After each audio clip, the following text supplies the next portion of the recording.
Online Sanskrit university, जिसका ध्येय वाक्य है स्वयमेव मृगेंद्रता, यूट्यूब चैनल में आप सभी का स्वागत है। आज हम इस वीडियो में पढ़ने जा रहे हैं सीबीएसई के द्वारा निर्धारित 10वीं कक्षा का संस्कृत पाठ्य पुस्तक सेमुषि भाग 2 का चतुर्थ पाठ शिशु लालनम। आइए हम पढ़ते हैं। शुरू करने से पहले यदि आपने हमारे इस चैनल को सब्सक्राइब नहीं किया है तो जल्दी से जल्दी जाकर के सब्सक्राइब करें और हमारे इस चैनल के अन्य वीडियो को भी देखें, उनमें लाइक करें, कमेंट करें और ज़्यादा से ज़्यादा लोगों तक पहुंचाएं। आइए शुरू करते हैं। पाठ्य पुस्तक में आप देखेंगे जो एनसीईआरटी के द्वारा प्रकाशित है सेमुषि भाग 2, उसमें पाठ के बारे में संस्कृत में कुछ निर्देश ऊपर दिया गया है, उसको हम पढ़ते हैं और उसको पढ़ने के बाद हम उसका हिंदी अर्थ पढ़ेंगे। आइए शुरू करते हैं। प्रस्तुतोऽयं पाठः दिङ्नाग विरचितः संस्कृतस्य प्रसिद्ध नाट्यग्रन्थः कुन्दमाला इत्यतः पंचमाङ्कात् सम्पादनं कृत्वा संकलितोऽस्ति। अत्र नाटकांशे रामः स्वपुत्रौ लवकुशौ सिंहासनम् आरोहयितुम् इच्छति, किन्तु उभावपि सविनयं तं निवारयतः। सिंहासनारूढः रामः उभयोः रूपलावण्यं दृष्ट्वा मुग्धः सन् स्वक्रोडे गृह्णाति। पाठेऽस्मिन् शिशुवात्सल्यस्य मनोहारि वर्णनं विद्यते। संस्कृत वाचन जो अभी किया गया, इसमें भी आपने इस पाठ के बारे में कुछ समझा होगा।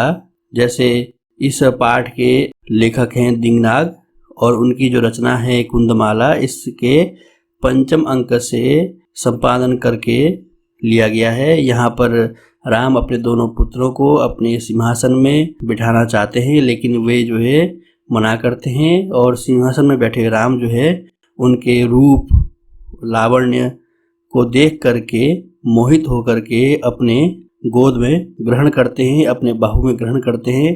पाठेस्मिन् शिशु वात्सल्यस्य मनोहारि वर्णनम विद्यते। शिशुओं का जो प्यार होता है, शिशुओं में जो प्यार होता है, उसका जो है कि मनोहर वर्णन इस पाठ में किया गया है। और अधिक स्पष्ट के लिए हम चलते हैं हिंदी अर्थ की तरफ।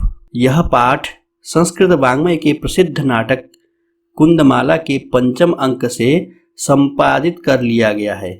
इसके रचयिता प्रसिद्ध नाटककार दिङ्नाग हैं।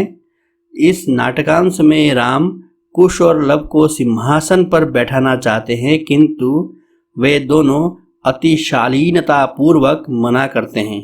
सिंहासनारूढ़ राम कुश और लव के सौंदर्य से आकृष्ट होकर उन्हें अपनी गोद में बिठा लेते हैं और आनंदित होते हैं। पाठ में शिशु स्नेह का अत्यंत मनोहारी वर्णन किया गया है।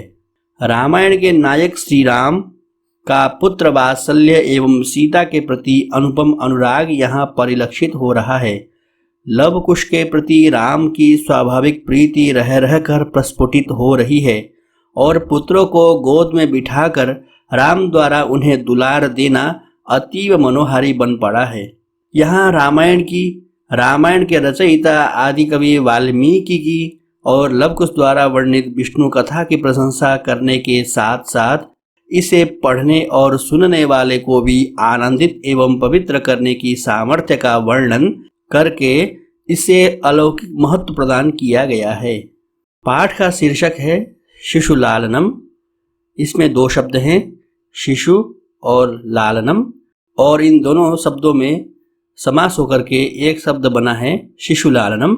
यहाँ समास हुआ है शिशोः लालनम, शिशु का लालन पालन, इस अर्थ में षष्ठी तत्पुरुष हुआ है। शिशु मतलब यहाँ बच्चा अर्थ है, बाल अर्थ है। लालन मतलब क्या है? अत्यधिक स्नेह करना, जिसका हिंदी में अर्थ होगा बाल स्वभाव होने से शिशु हमेशा स्नेह के योग्य होता है। यह इसका हिंदी अर्थ है।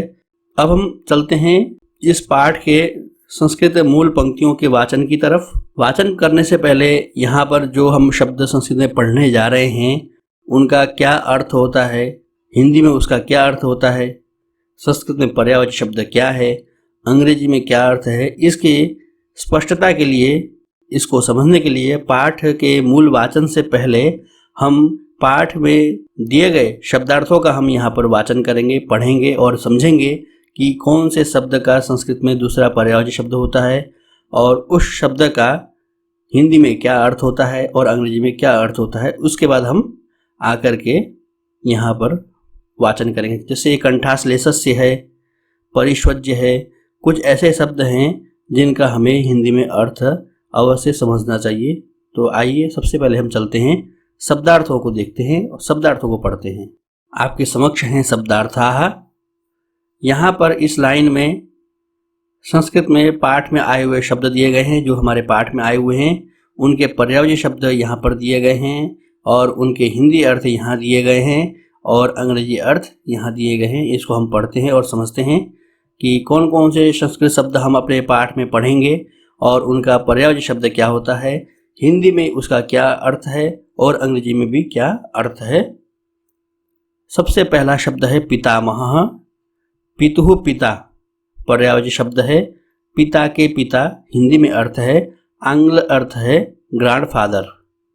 सहस्रदीधितिः अर्थात सूर्यः, हिंदी में सूर्य, अंग्रेजी में द सन। कंठाश्लेषस्य, कंठे आश्लेषस्य गले लगाने का, हग। परिष्वज्य, आलिंगनम कृत्वा, आलिंगन करके, इम्ब्रेसिंग। विचिन्त्य, विचार्य, विचार करके, कॉन्साइडरिंग। अध्यासितुम, उपवेष्टुम, बैठने के लिए, टू सिट। सव्यवधानम, व्यवधानेन सहितम, रुकावट सहित। विथ ऑब्स्ट्रक्शन, अध्यास्यताम, उपविश्यताम, हिंदी में बैठिए, बी सीटेड। अलम अति दाक्षिण्येन, अलम अति कौशलेन, अत्यधिक दक्षता, अत्यधिक कुशलता नहीं करें। Leave aside the excessive adroitness. अंकम, क्रोडम, गोद में, लैप।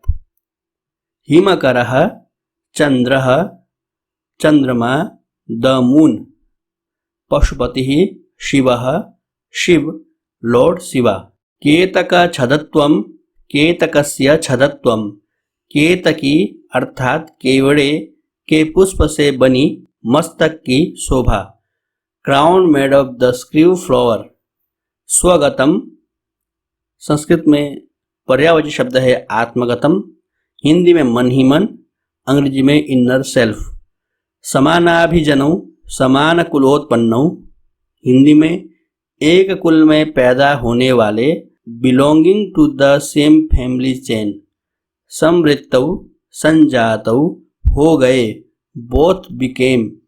प्रतिवचनम, उत्तरम, उत्तर, रिप्लाई। सोदार्यौ, सहोदरौ, यमलौ, सहोदर, सगे भाई, ट्विंस। शरीर सन्निवेशः, अंगरचना विन्यासः, शरीर की बनावट, बॉडी स्ट्रक्चर। उदात्तरम्यः, अत्यंतः रमणीयः, अत्यधिक मनोहर, वेरी फैसिनेटिंग।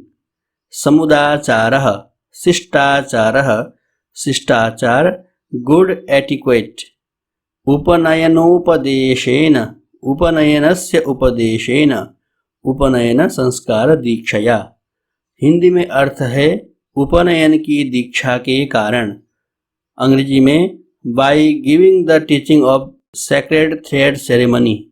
नामधेयम, संस्कृत में पर्यायवाची शब्द है नाम, हिंदी में भी नाम, अंग्रेजी में नेम। निरनुक्रोशः, निर्दयः, दयारहित, अनकाइंड। वयस्य, मित्र, हिंदी में भी मित्र, अंग्रेजी में फ्रेंड। भणति, कथयति, कहता है, सेज। अम्बा, जननी, माता, मदर। उत, अथवा, हिंदी में भी अथवा, अंग्रेजी में और। प्रकृतिस्था, सामान्य मनस्थितिमयी, स्वाभाविक रूप से, इन नॉर्मल कंडीशन।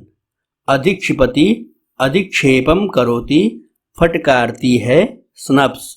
चापलम, चपलताम, चंचलता को, फिकलेनेस, अवमानिता, तिरस्कृता, अपमानित, इंसल्टेड। दारकौ पुत्रौ, दो पुत्रों को, बोथ सन्स। निर्भर्त्सयति, तर्जयति, धमकाती है, स्कोल्ड्स। निःश्वस्य दीर्घं श्वासं गृहीत्वा, दीर्घ श्वास लेकर, सहिं। स्वापत्यम स्वसंततिम, हिंदी में अर्थ है अपनी संतान को, अंग्रेजी में टू ऑन चिल्ड्रेन। तो ये थे इस पाठ में आने वाले शब्दों के पर्यायवाची शब्द, उनके हिंदी अर्थ और उनके अंग्रेजी अर्थ। अब हम चलते हैं पाठ के वाचन की तरफ। अब हम इस पाठ में आए हुए संस्कृत के शब्दों का, संस्कृत के वाक्यों का वाचन करते हैं। सिंहासनस्थः रामः ततः प्रविशतः विदूषके नोपदिश्यमान मार्गौ तापसौ कुशलवौ। विदूषकः इत इत आर्यौ कुशलवौ रामम् उपसृत्य प्रणम्य च अपि कुशलं महाराजस्य। रामः युष्मद्दर्शनात् कुशलमिव भवतोः किं वयमत्र कुशलप्रश्नस्य भाजनम् एव न पुनरथिति जनसमुचितस्य कण्ठाश्लेषस्य परिष्वज्य अहो हृदयग्राही स्पर्शः आसनार्धमुपवेशयति। उभौ राजासनं खल्वेतत् न युक्तमध्यासितुं। रामः सव्यवधानं न चारित्रलोपाय तस्मात् अंकव्यवहितम् अध्यास्यतां सिंहासनम् अंकम् उपवेशयति। उभौ अनिच्छां नाटयतः राजन् अलम् अतिदाक्षिण्येन। रामः अलम् अतिशालीनतया। भवति शिशुजनो वयोनुरोधाद् गुणमहतामपि लालनीय एव। व्रजति हिमकरोऽपि बालभावात् पशुपतिमस्तककेतकच्छदत्वम्। रामः एष भवतोः सौन्दर्यावलोकजनितेन कौतूहलेन पृच्छामि। क्षत्रियकुलपितामहयोः सूर्यचन्द्रयोः को वा भवतोः वंशस्य कर्ता। लवः भगवन् सहस्रदीधितिः। रामः कथम् अस्मत्समानाभिजनौ संवृत्तौ। विदूषकः किं द्वयोः अपि एकम् एव प्रतिवचनम्। लवः भ्रातरौ आवां सोदर्यौ। रामः समरूपः शरीरसन्निवेशः वयसस्तु न किञ्चित् अन्तरम्। लवः आवां यमलौ। रामः सम्प्रति युज्यते किं नामधेयम्। लवः आर्यस्य वन्दनायां लव इत्यात्मानं श्रावयामि। कुशं निर्दिश्य आर्योऽपि गुरुचरणवन्दनायां कुशः अहमपि कुश इत्यात्मानं श्रावयामि। रामः अहो उदात्तरम्यः समुदाचारः किं नामधेयो भवतोर्गुरुः। लवः ननु भगवान् वाल्मीकिः। रामः केन सम्बन्धेन। लवः उपनयनोपदेशेन। रामः अहमत्र भवतोः जनकं नामतो वेदितुमिच्छामि। लवः नहि जानाम्यस्य नामधेयं न कश्चिदस्मिन् तपोवने तस्य नाम व्यवहरति। रामः अहो माहात्म्यं। कुशः जानाम्यहं तस्य नामधेयम्। रामः कथ्यतां। कुशः निरनुक्रोशो नाम। रामः वयस्य अपूर्वं खलु नामधेयम्। विदूषकः विचिन्त्य एवं तावत् पृच्छामि निरनुक्रोश इति क एवं भणति। कुशः अम्बा। विदूषकः किं कुपिता एवं भणति उत प्रकृतिस्था। कुशः यद्यावयोः बालभावजनितं किञ्चिद् अविनयं पश्यति तदा एवम् अधिक्षिपति निरनुक्रोशस्य पुत्रौ मा चापलम् इति।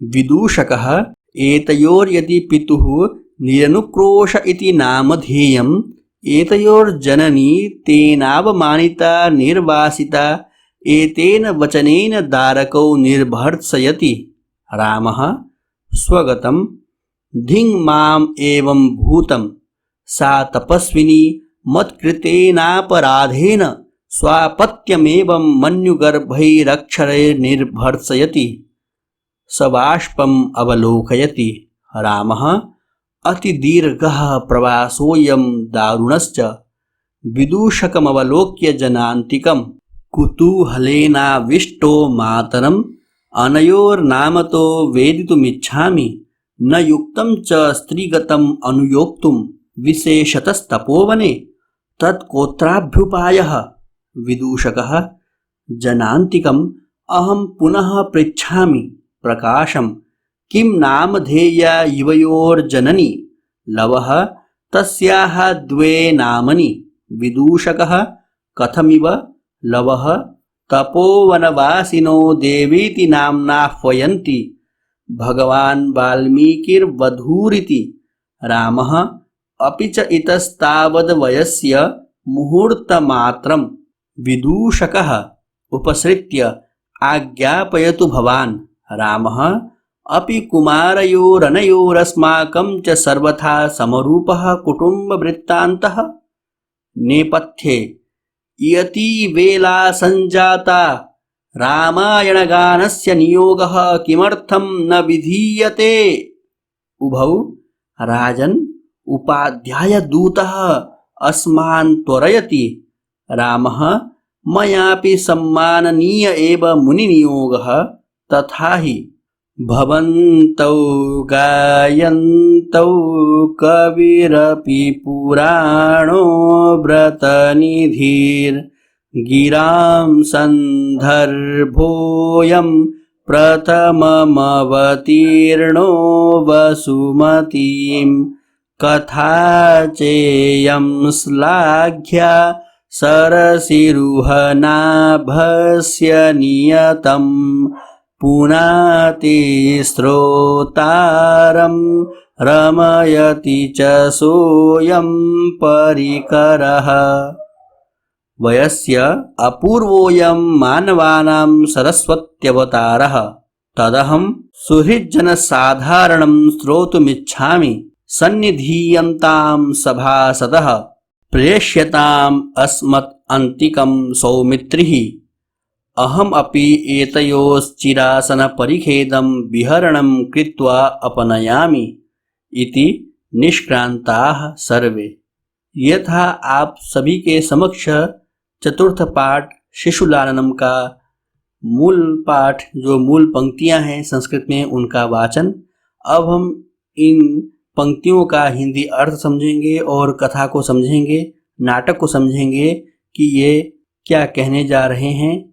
कुछ अर्थ कुछ प्रसंग आपने जब वाचन किया संस्कृत में तो कुछ तो समझ गए होंगे लेकिन पूरा नहीं समझे होंगे। तो इसके लिए हम चलते हैं इसके हिंदी अर्थ के लिए।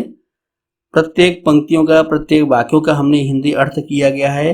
हिंदी अर्थ करते समय आप यहाँ पढ़े गए संस्कृत के कुछ अनसुने शब्दों का भी अर्थ समझेंगे। हम दूसरी वीडियो में आपको हिंदी अर्थ पढ़ाएंगे। तब तक के लिए विदा लेते हैं। धन्यवाद, नमस्कार।